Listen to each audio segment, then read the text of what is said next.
शिवलिंग पर जल चढ़ाने से नकारात्मक ऊर्जा समाप्त हो जाती है, गलत विचार समाप्त हो जाते हैं। जिनको रात्रि में गलत स्वप्न आते हैं या रात भर सोते नहीं हैं, और जिनको ऐसी घबराहट है ये हो जाएगा तो पता नहीं फिर क्या होगा, ये हो जाएगा तो नहीं फिर क्या होगा, तो ऐसी नकारात्मक ऊर्जा को समाप्त करने के लिए इस धरती का वरदान है भगवान महादेव की पिंडी के ऊपर महारुद्राभिषेक करना। शिवलिंग में भी पाषाण के पत्थर के शिवलिंग की बहुत बड़ी महिमा है। नर्मदेश्वर भगवान का मैंने बहुत बार जिक्र किया है, बहुत ही ज़्यादा फलदायी है। जो काले रंग के शिवलिंग हैं ये रोग शोक को समाप्त कर देते हैं। शहद जैसा जिनका रंग है घर में अटूट संपदा धन दौलत देते हैं।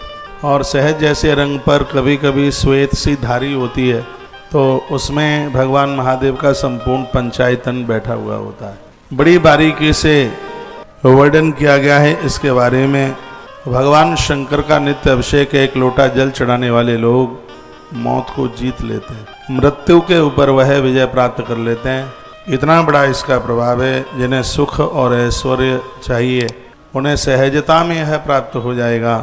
आप अपने घर में भगवान शंकर की पिंडी को स्थापित कीजिए। एक छोटी सी प्लेट लो, कांसे की मिल जाए, पीतल की, तांबे की मिल जावे, तो उसमें नीचे एक सबसे पहले उसमें आप ओम बनाइए, उसके ऊपर थोड़ा तिल डालिए या चावल डालिए। उसके बाद में जलहरी के साथ शंकर जी को स्थापित कीजिए। शिव जी का स्थान हमेशा उत्तर में होता है। कभी आपने सोचा है उत्तर में क्यों होता है? यह जल उत्तर की तरफ गिरता है, ऐसा क्यों? ऐसा इसलिए क्योंकि कैलाश उत्तर में विराजित है और भगवान शंकर कैलाश के पति हैं। जो लोग उत्तर की तरफ जलहरी रख करके शिव को स्थापित करते हैं उनको नित्य मान सरोवर की यात्रा का पुण्य प्राप्त होता है। यह अद्भुत बात है, नोट कर लीजिए।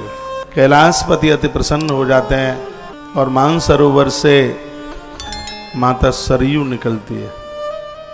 कोट कल्प काशी बसे, मथुरा कल्प हजार, एक निमिष सरयू बसे है तुलैन तुलसीदास।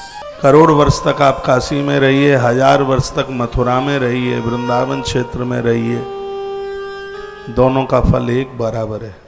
1000 वर्ष तक आप मथुरा में रहें, आंख का पलक ऊपर से नीचे गिरे, इतनी देर के लिए अयोध्या जहाँ सरयू बह रही है सरयू के किनारे रहें, उसका फल एक बराबर है। और मैं इस पवित्र व्यासपीठ से निवेदन करना चाहूँगा, जिनके घर में शंकर जी की पिंडी के ऊपर जल उत्तर दिशा में गिरता है उनको नित्य माता सरयू के स्नान और आचमन का फल प्राप्त होता है। उन्हें मानसरोवर की यात्रा का फल प्राप्त होता है। उत्तर में यह इसलिए रखा जाता है क्योंकि कैलाश उत्तर में है। आप चाहें जितनी कोशिश करना, यदि महादेव के प्रति मेरे हृदय में है श्रद्धा, यदि मैं हूँ महादेव का पुजारी, तो अपने एक एक श्रोता के घर में महादेव को स्थापित करा के ही छोड़ूंगा।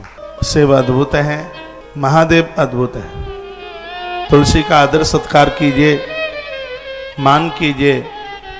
आपसे बन जाए तो हर रोज तुलसी मंजरी भगवान महादेव की पिंडी पर चढ़ाइए। तुलसी के पत्तों में नारायण और तुलसी की मंजरी में महादेव और तुलसी की जड़ों में विधाता ब्रह्मा विराजित होते हैं। जिसकी आंख से जो फल प्रकट हुआ, जिसके नेत्रों से प्रकट हुआ, उसका नाम है रुद्राक्ष। इसका नाम ही रुद्राक्ष इसलिए, रुद्र अक्ष, रुद्र की अक्ष माने आंख, जो रुद्र की आंख से प्रकट हुआ है, इसलिए इसका नाम रुद्राक्ष है।